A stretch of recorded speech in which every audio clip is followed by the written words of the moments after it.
One of my favorite things to do is going back. I love going back to older games that came out, I don't know, maybe 5-6 years ago, just to see how they feel now.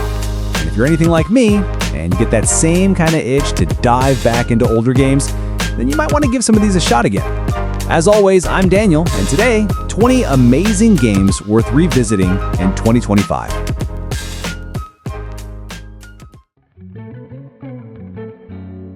So starting us off at number 20 is Assassin's Creed Syndicate. There's been a million Assassin's Creed games, but Syndicate deserves another look, especially now. You're playing as the Fry twins, Jacob and Evie, and you're thrown right into the smog and the grime of Industrial Revolution London. The whole goal is to build up your own street gang, the Rooks, and just systematically take the city back from the Templars who run everything. Now, what makes this game so special and so worth revisiting is that it really feels like the ultimate refinement of the classic AC formula. It was the last time the series really felt like the old Assassin's Creed before it went full-blown RPG with Origins, and they perfected it here. The dynamic between the twins is the core of it. Jacob is your cocky, head-on brawler. All his skills are about being a tank and hitting harder. Then you have Evie, who is the master assassin, the Ghost. Her skills make her practically invisible. She's the one you use for those pure old-school stealth missions, and you can swap between them on the fly, which just feels right. And even the rope completely revolutionized traversal. No more painstakingly climbing every single giant building. Suddenly, you're zipping up to a rooftop like a Victorian-era Batman. It makes getting around London so fast and so incredibly fun. And the whole loop of the game is just so satisfying. You're liberating London borough by borough, taking down Templar-controlled factories, freeing child laborers, having these massive gang brawls in the streets. It all just works. In a world of 150-hour open-world games, going back to Syndicate's dense, beautifully realized, and more focused version of London is such a breath of fresh air. It's a perfectly self-contained, incredibly fun adventure, and it holds up remarkably well.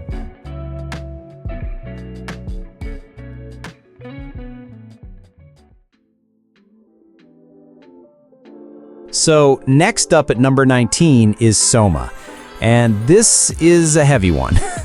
It's one of those games that doesn't just scare you in the moment, it gets under your skin and just festers.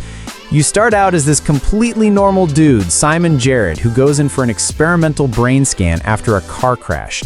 You sit in the chair, this weird kind of retro-futuristic helmet lowers down, and then you wake up. Except you're not in the clinic. You're in this dark, oppressive underwater research facility at the bottom of the ocean. It's called Pathos 2, and everything is falling apart. Lights are flickering, water is dripping everywhere, and the groans of stressed metal are your constant companion. Now, this is from Frictional Games, the team that made Amnesia: The Dark Descent, so you immediately know you're in for a certain kind of experience. You have no weapons, you are completely powerless. When you encounter the inhabitants of Pathos 2, these shambling, horrifying fusions of machine and organic matter, your only options are to run and hide. You'll be trying to solve a puzzle, maybe reroute power from a terminal, and you'll just hear this distant, wet, scraping sound getting closer. It's pure psychological dread. But the moment-to-moment horror, as good as it is almost a distraction from what Soma is really about. The gameplay loop has you navigating this dead facility, trying to figure out what the hell happened. And you start to piece it together, and the story that unfolds it's one of the most profound and genuinely terrifying explorations of consciousness I've ever seen in any medium. It digs into what it means to be human, to be you. What is identity if your consciousness can be copied? Which one is the real you? It asks these massive philosophical questions and forces you to confront them through your actions in the game. It's one of those games where the ending it'll sit you down and make you stare at the credits in silence for 10 minutes. And for anyone who is maybe too scared to play it back in the day, they actually patched in a safe mode later on. It doesn't remove the enemies, but it makes them passive so they can't kill you. It lets you just absorb the atmosphere in this incredible, haunting story without the constant stress. It's a masterpiece, and its questions are probably more relevant now than they've ever been.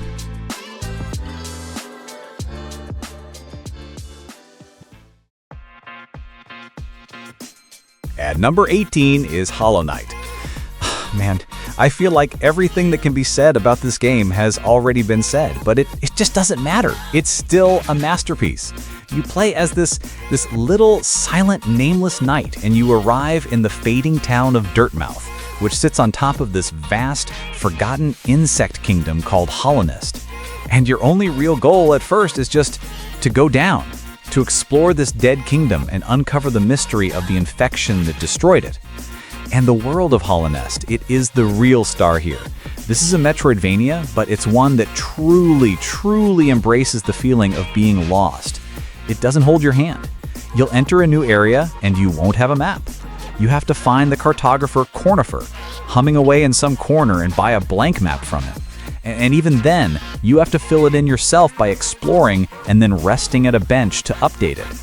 It creates this incredible sense of discovery and, honestly, a little bit of dread.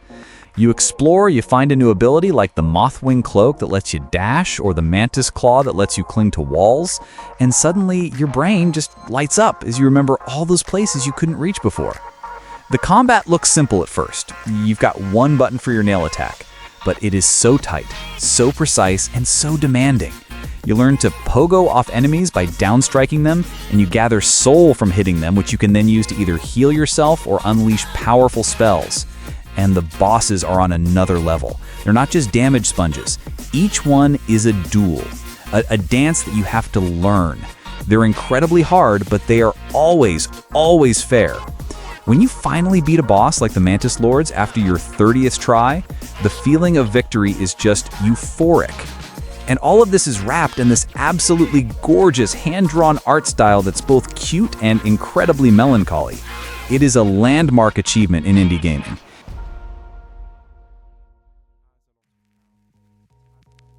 At number 17 is The Witcher 2: Assassins of Kings. Now, I feel like a lot of people, their first Witcher experience was The Witcher 3, and they see it as this massive, sprawling, open-world epic. And then they try to go back to 2, and they're a little bit surprised. This is a very different beast, but man, is it incredible. You're Geralt of Rivia, of course, and you start the game as a bodyguard to a king, who then gets assassinated, and you immediately get framed for it.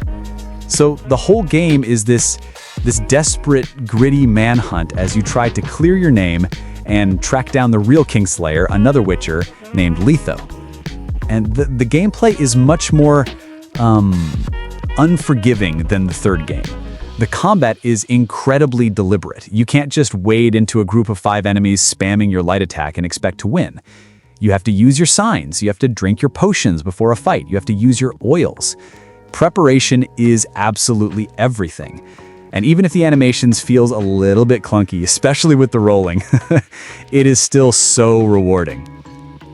But the absolute number one reason to go back to this game is the story and the choices you make. At the end of the very first chapter, you have to make a decision.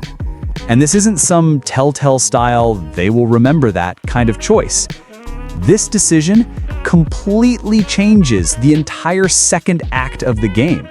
Like, you will go to a completely different city, interact with a different set of characters, and do a whole new main quest line depending on what you chose. It's honestly one of the most ambitious branching narratives I have ever seen in a game. And a lot of modern RPGs are still too scared to try something that drastic.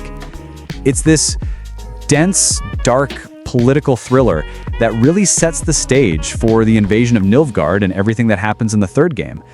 If you've only played Wild Hunt, going back to this one, it adds so much context and weight to that world.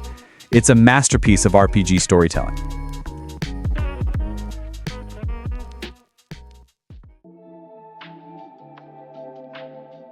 At number 16 is Metal Gear Rising: Revengeance. Okay, so this is not your grandfather's Metal Gear Solid. There's no hiding in cardboard boxes here. This is a spin-off that takes place after Metal Gear Solid 4, and you're playing as Raiden. But this isn't the Raiden everyone kind of complained about from MGS2. No. This is Raiden as a full-blown high-tech cyborg ninja badass. The game basically throws you into this whirlwind of cyborg politics and private military companies, and you end up on a roaring rampage of Revengeance. And this is a straight-up, lightning-fast, pure action game from Platinum Games. You know, the guys who did Bayonetta and Nier Automata, so you know what you're getting. The combat it's just sublime. The core of it, the thing everyone talks about, is blade mode. It pretty much any time you can trigger the slow motion state where you have complete, precise control over your sword swings. You can literally slice enemies into hundreds of little pieces in real time. And if you cut them at specific points, you get this prompt for a Zandatsu, where you just reach in and rip out their glowing blue cyborg spine and crush it to instantly refill your health and energy. It is one of the most satisfying mechanics ever created.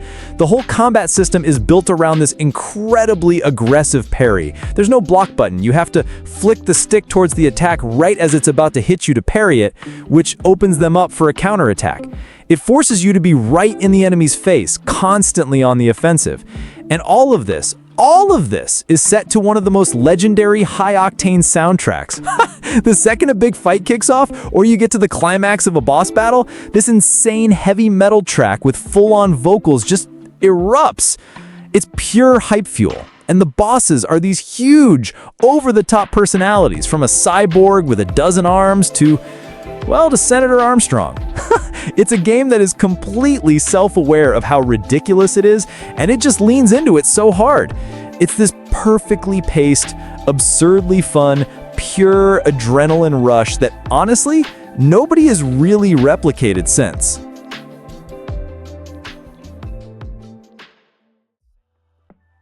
At number 15 is Grand Theft Auto 4. And what a monumental shift this was for the series.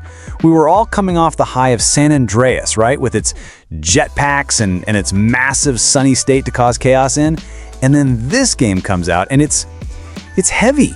It's gritty. You're Niko Bellic, an immigrant from Eastern Europe, and you arrive in Liberty City lured by these boastful emails from your cousin Roman, who's been promising you the American dream. Sports cars, mansions, women. And of course, the second you get off the boat, you realize it was all a lie. Roman lives in this crappy little apartment in Broker, and he's in deep with some very bad people.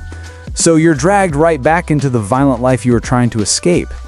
And that word heavy, it applies to every single aspect of this game. This was the debut of Rockstar's Rage engine, and it completely changed the feel of everything. The driving, the cars feel like they have actual weight to them. They're these big boat-like machines that sway and fishtail around corners. It's not arcadey at all. It feels so grounded and realistic. And the Euphoria physics system, when you crash your car or get shot or bail out of a moving vehicle, Niko doesn't just ragdoll, he stumbles, he tries to catch his balance, his arms flail as he hits the pavement. It has this incredible, almost brutal sense of realism to every moment.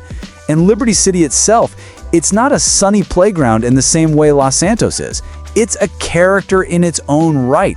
It's this grimy, moody, oppressive place that feels so incredibly alive. And the story that takes place within it is it's on another level. It's a much more mature, more cynical take on the GTA formula. Niko isn't trying to build a criminal empire. He's tired. He's this tragic character who's really, really good at one thing: violence. And he just can't seem to escape it, no matter how hard he tries. It's this brilliant, bleak deconstruction of the American dream. Look, I know a lot of people go back and forth on whether this or GTA 5 is better, and 5 is maybe more purely fun in that chaotic sandbox sense, but the weight of the story and the sheer atmosphere of the world in GTA 4 is something the series has never quite managed to replicate since. If you do revisit it, make sure you play the complete edition.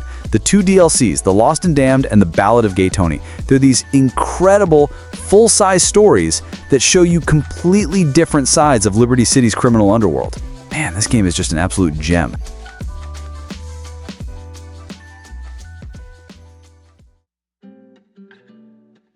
So next up at number 14 is BioShock Infinite. We'd all spent 2 games in the dark, leaky, claustrophobic underwater dystopia of Rapture, and then this game comes along and completely flips the script.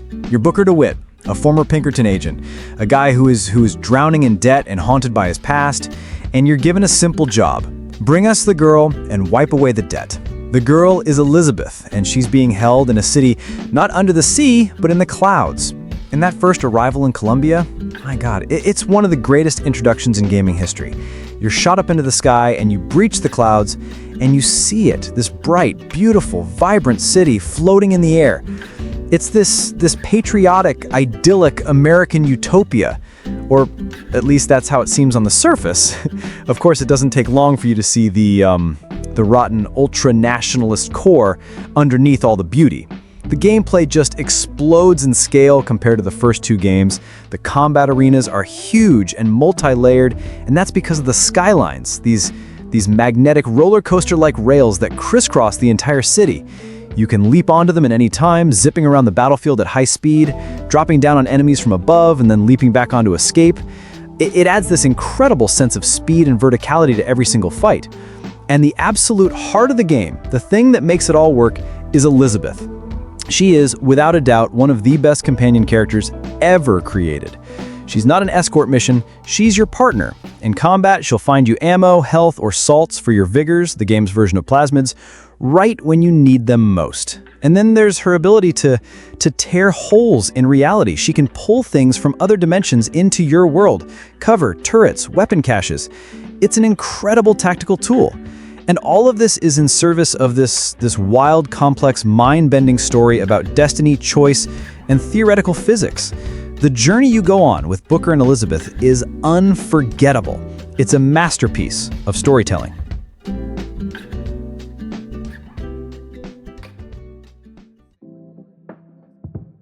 So next at number 13 is Ni no Kuni: Wrath of the White Witch.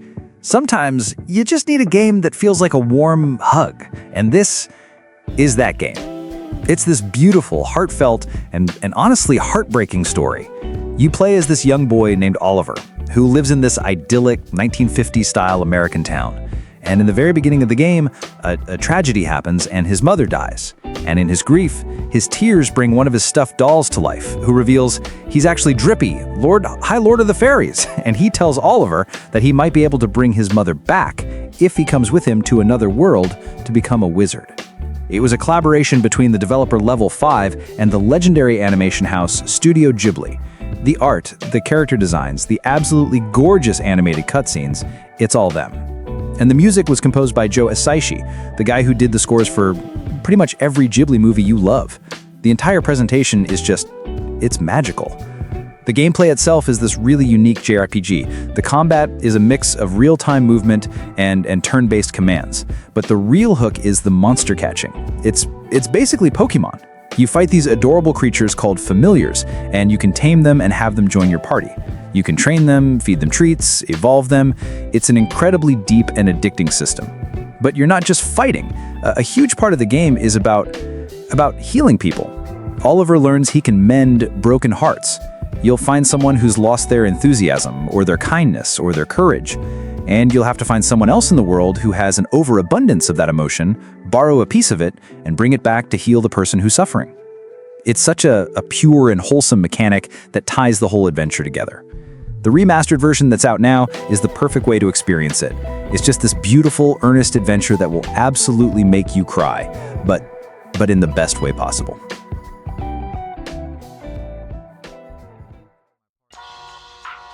At number 12 is The Vanishing of Ethan Carter. This one is a real slow burn experience. You play as Paul Prospero, a private detective who specializes in the occult. And you get this fan letter from a young boy, Ethan Carter, who seems to know things he shouldn't. The letter is disturbing, it's desperate, and it leads you to his remote, isolated hometown of Red Creek Valley. And when you get there, nobody's home. The entire town seems deserted, and Ethan is missing. And the game famously starts with the text on screen, "This game is a narrative experience that does not hold your hand." And it means it.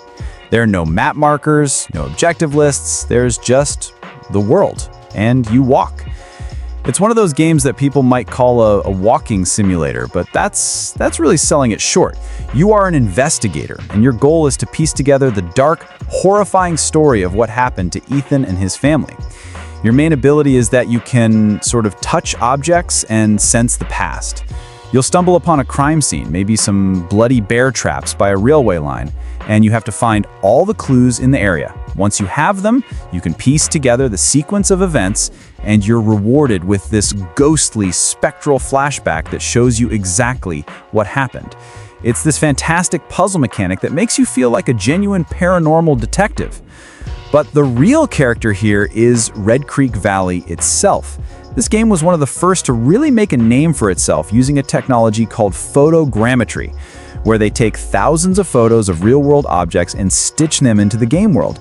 And because of that, the environment still looks almost real. This gorgeous autumnal forest that is just dripping with atmosphere. It's beautiful, but it's also incredibly eerie and unsettling. There's this constant feeling of dread that you are being watched. It's not a jump scare game. The horror is all in the atmosphere and this creeping Lovecraftian story you uncover. It's a short, powerful, and absolutely stunning mystery that is well worth getting lost in again.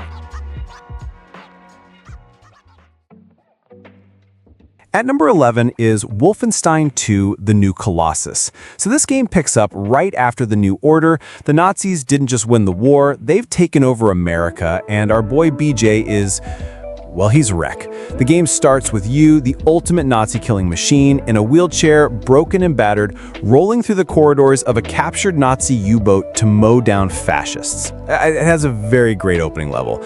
And the gunplay is pure chaos in the best way possible. It's fast, it's brutal, and it's built around this incredible dual-wielding system. And I mean, you can dual-wield any two guns. You can equip a shotgun in your right hand and a silenced pistol in your left, or if you want to walk into a room with two fully automatic shotguns that just turn everything in front of you into a red mist, you could absolutely do that too. It makes no practical sense, but it feels incredible. Every bullet feels like it's ripping through sheet metal and bone, and the hatchet takedowns are just wildly over the top. But the shooting, as good as it is, isn't even the most memorable part. The story is this absolutely bonkers B-movie pulp narrative that is also one of the most poignant and well-written stories about resistance I've ever seen in a game. The tonal whiplash is insane. One minute you're in this deeply emotional, quiet character moment, and the next you're involved in something so absurd and ridiculous you can't help but laugh out loud. You're surrounded by this cast of absolute weirdos and revolutionaries on your submarine hub, and BJ himself is he's a fantastic character here. He's not just a walking pile of muscle, he's broken, he's tired, and you get these amazing poetic internal monologues from him about life, death, and what he's fighting for. It's a game that is somehow both profoundly stupid and profoundly brilliant at the exact same time, and it has scenes in it that are just unforgettable.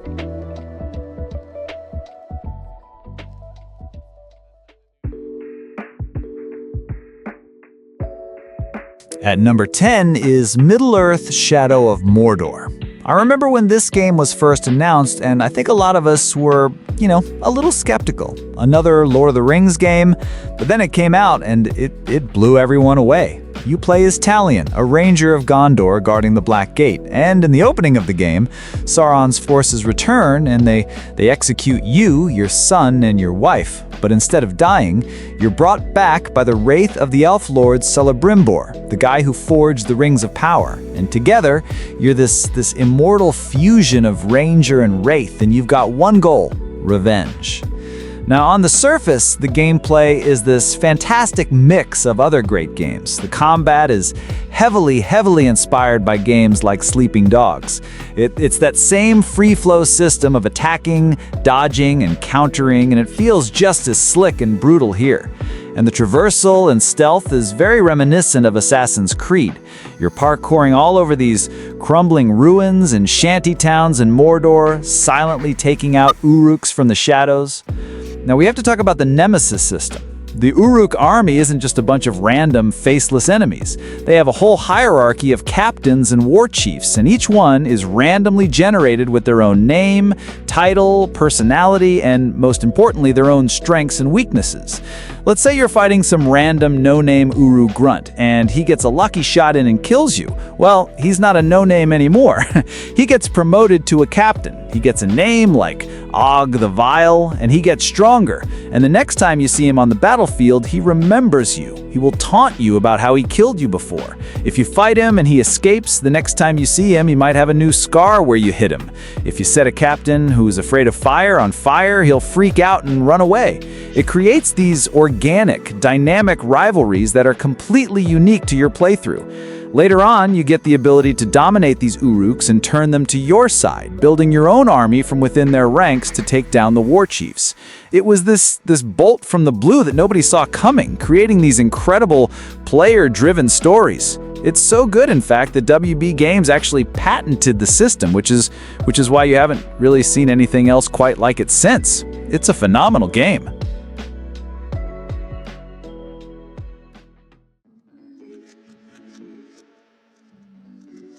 So next up at number 9 is Titanfall 2. If there is any game on this list that is the definition of a criminally underrated masterpiece, it's this one. This is from Respawn Entertainment, the studio founded by the guys who created Call of Duty. And they basically set out to make the perfect first-person shooter. And they pretty much did. The first game was multiplayer only, but for the sequel, they added a single-player campaign.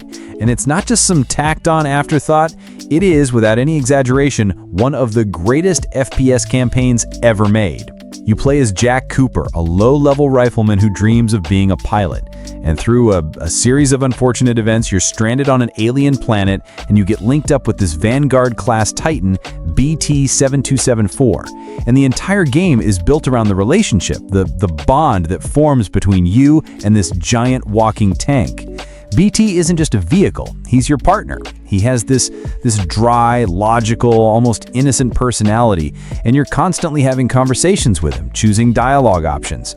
It's a buddy cop story with a 40-ton robot, and it works, and the movement is silky smooth. You can get into this flow state that is just pure adrenaline and makes you feel like an absolute superhero. And then whenever you want, you can call in BT and climb inside, and the game completely changes. You're slower, but you're a powerhouse, launching rockets and vortex shields. The way you can hop in and out of your Titan to handle different threats is seamless. I really enjoyed the effect and cause level. In it, you get this wrist-mounted device that lets you switch between the past and the present at will. So you'll be running down a hallway that's on fire. You press a button and flick, you're in the past, in the same hallway when it was pristine and new. You'll have to jump between timelines mid-air to avoid obstacles. You'll fight enemies in 2 different time periods at once.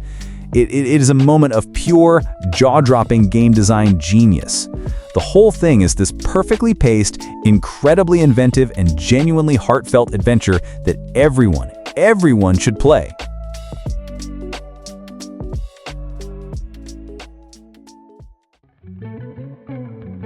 At number 8 is Nioh 2. The first Nioh was already a masterpiece of action combat, but then Team Ninja went and made a sequel that is just better in every single conceivable way. It's a prequel, actually, set before the first game, but the biggest change right off the bat is that you're not playing as William anymore. Instead, you create your own character in this incredibly deep character creator. And you're not just some random samurai, you're a shifling, a half-human, half-yokai badass. Now, all that brilliant DNA from the first game, it's still here. The mission-based structure, the shrines that act as bonfires, the Diablo-style loot system where every enemy just explodes into a fountain of new gear. And that incredible combat system with the high, mid, and low stances and the rhythmic key pulse, that's all still the core of the experience. But what they added on top of that foundation is what makes this game a legend. The biggest new mechanic is your yokai abilities. Enemies have these super dangerous burst attacks where they glow red. And now you have a burst counter. It's this high-risk, high-reward parry where if you time it right, you interrupt their most powerful move, do massive stamina damage, and leave them wide open. It completely changes the flow of combat and forces you to be even more aggressive. And then there are the soul cores. You rip the souls out of the yokai you kill, and you can equip their abilities to your guardian spirit. So you can fire lightning blasts like a giant cyclops, or turn into a wheel and run an enemy over. It adds this insane layer of customization to your build. And because you're half demon, you have a meter that lets you just unleash it. You transform into this full-on yokai for a short time, becoming an unstoppable killing machine. They took a masterpiece and somehow made it even better.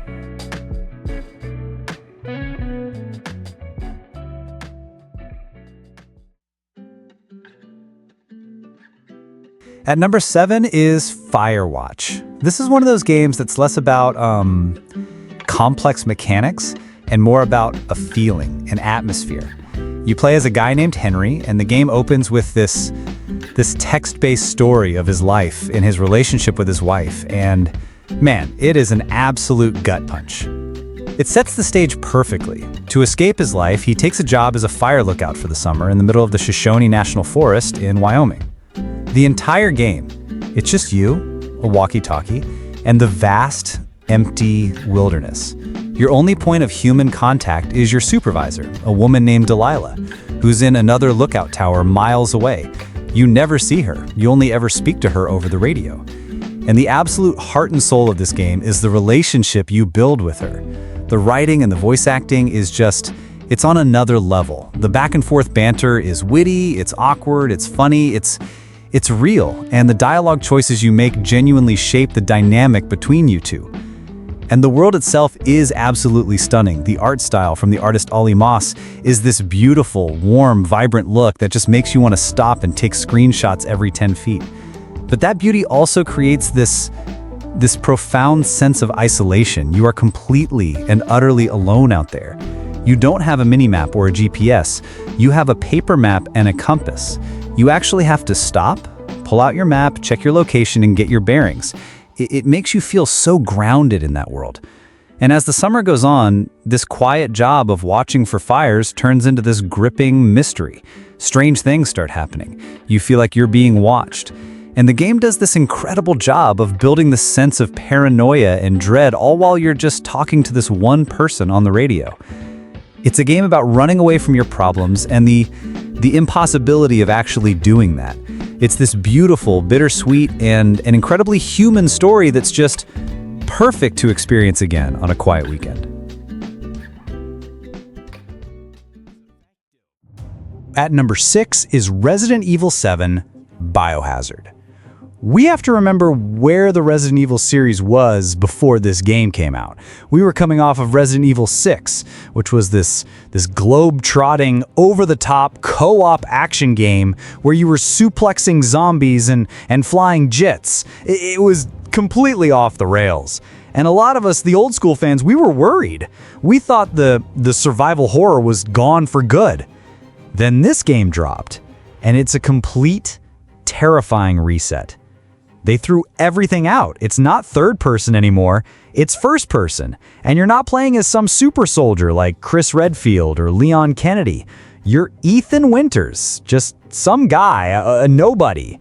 You get a cryptic message from your wife, Mia, who's been missing and presumed dead for 3 years, and it leads you to this disgusting, derelict plantation house in the middle of Louisiana Bayou. The shift to first person changes everything. It puts the horror right up against your face. You are slowly, carefully peeking around every corner, your heart pounding in your chest. The Baker Estate itself is one of the greatest settings in horror game history. It's not a spooky mansion, it's a place of filth and decay. You can practically smell the rot through the screen. And the Baker family, they aren't zombies. They're this seemingly unkillable, terrifying family straight out of a movie like the Texas Chainsaw Massacre. You have Jack, the father, who relentlessly stalks you through the tight, claustrophobic hallways, smashing through walls just to get to you. He's like your own personal, unkillable T-1000. Then there's Marguerite and her insects, and Lucas with his twisted saw-like puzzles. They hunt you, they taunt you, and they make your life a living hell. This was a true return to survival horror. You are not powerful. You are weak. Every single bullet is a precious resource you have to count. Every healing item is a godsend. It's a game of exploration, puzzle solving, and knowing when to fight, but more importantly, when to just run and hide. And if you were brave enough, the entire game was playable in PSVR, and it is still one of the most pants-wettingly terrifying experiences you can have in gaming.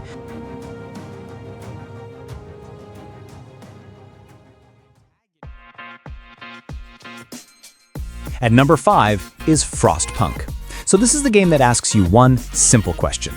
What are you willing to do to survive? You're the captain, the leader of a small group of survivors who have fled a frozen, post-apocalyptic London to settle in the north around this massive coal-powered generator. And that generator, that is your god. It is the only source of heat keeping you from freezing to death in a world where the temperature regularly drops to minus 100 degrees. This is a city builder, yes, but it's really a society survival game.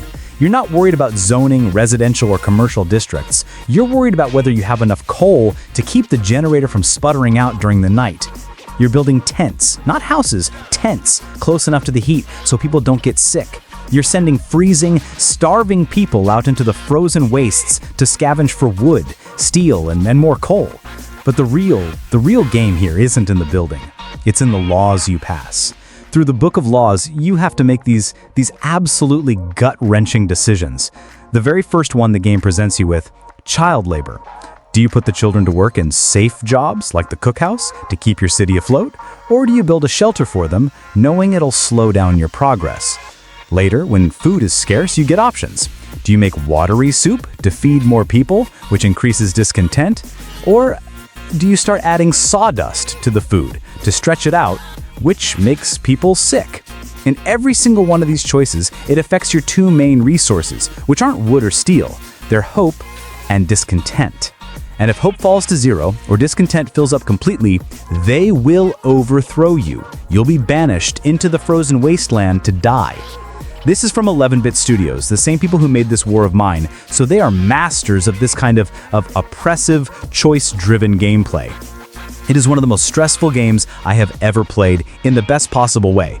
You're constantly watching that temperature gauge, seeing another cold front is coming, and you just know you don't have enough coal. You hear the wind howling, the generator groaning, and you have to decide. Do you force people to work a 24-hour emergency shift, knowing some of them might die? It's a game about leadership, morality, and what humanity is willing to sacrifice to see the next sunrise.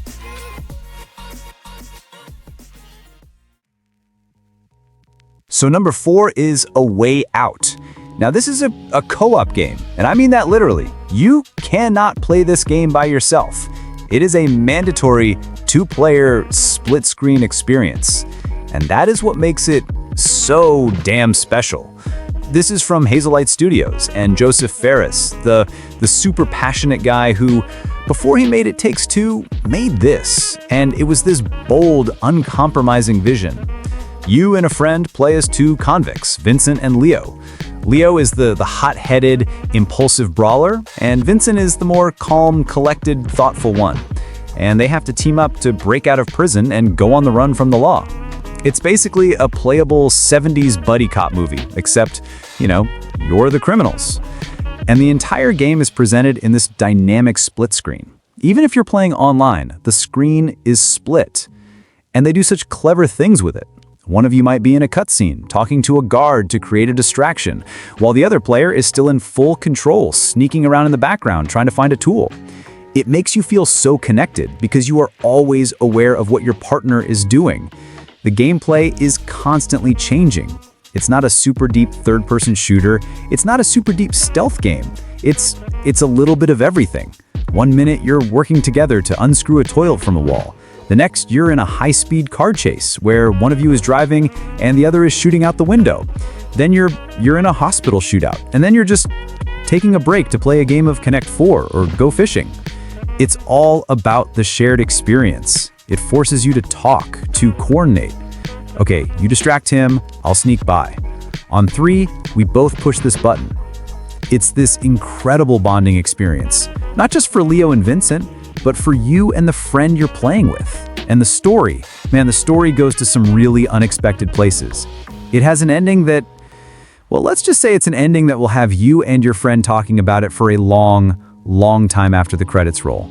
It's one of the most unique co-op games ever made, and because of the Friend Pass, Only one of you even needs to own it.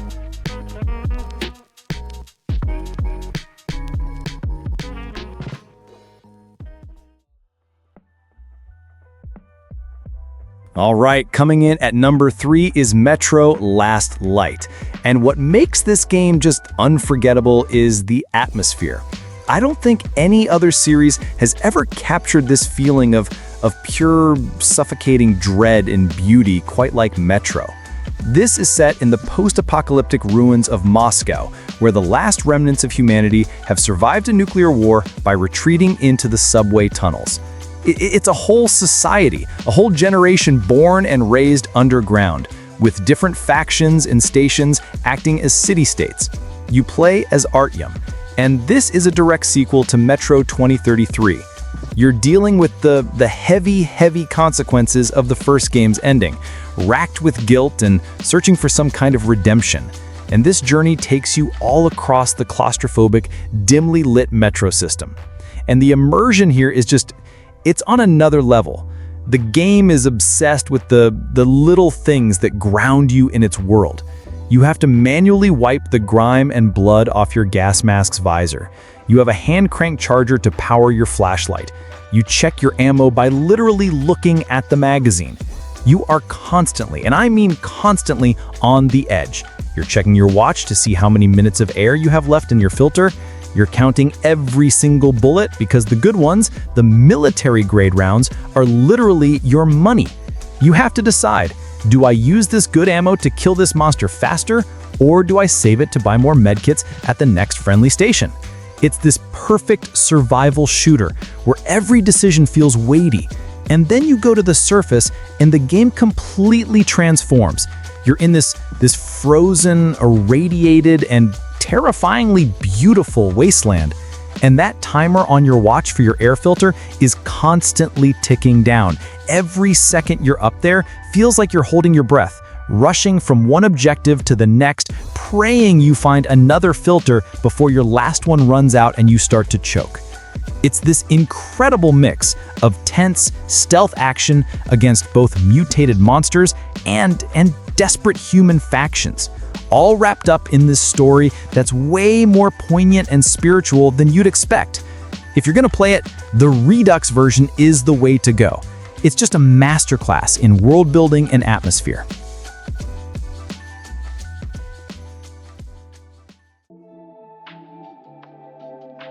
At number 2 is Return of the Obra Dinn.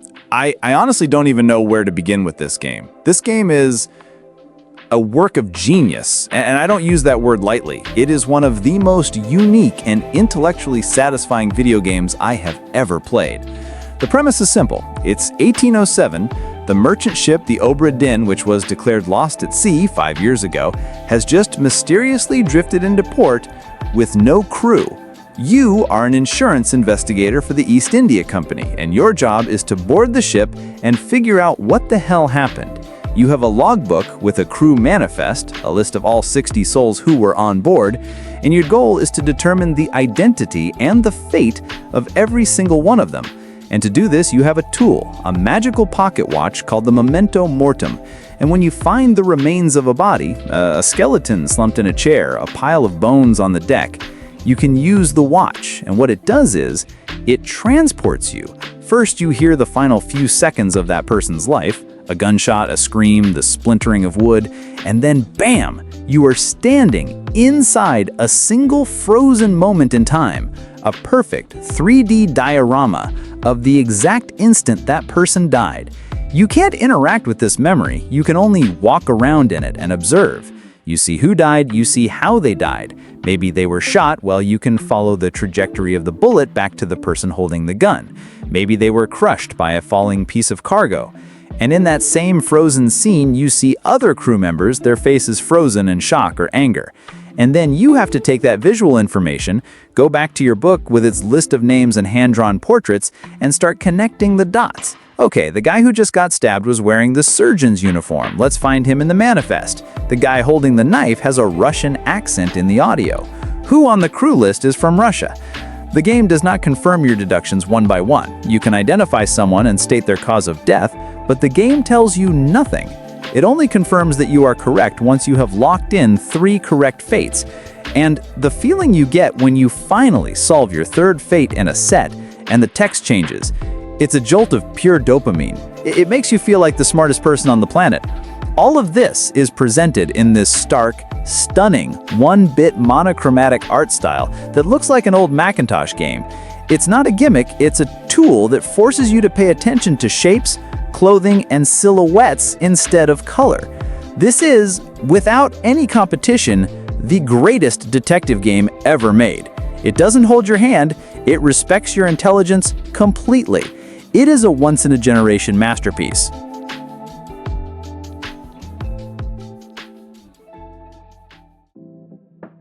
And finally, at number 1 is Uncharted 4: A Thief's End.